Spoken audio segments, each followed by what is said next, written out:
Mừng ngày Giáng sinh an lành, cùng dồn tiếng ca tưng bừng, rồi đến đây xuân về tiếng trống vang mọi nơi.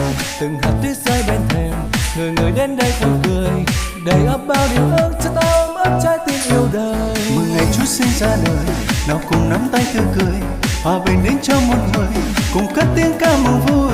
Mừng ngày Giáng sinh an hòa, mừng hạnh phúc cho muôn nhà, từ thành phố hay đồng quê muôn nơi vang tiếng hát ca vang lời. Jingle bell, jingle all the way.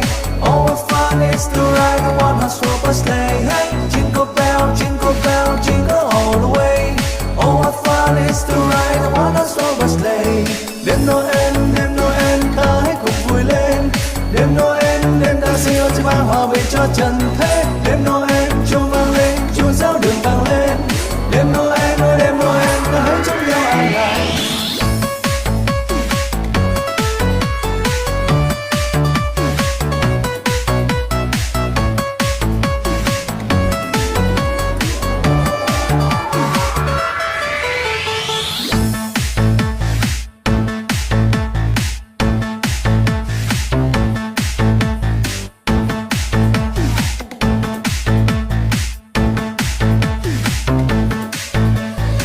Giáng sinh an lành, cùng dồn tiếng ca tưng bừng, rồi đến đây xuân về tiếng chúc vang mọi nơi.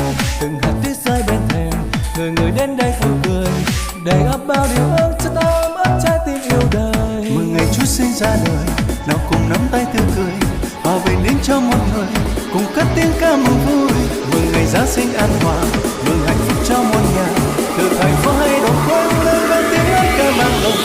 Jingle bell, jingle all the way. Oh, what fun is to ride a one-horse open sleigh. Hey, jingle bell, jingle all the way.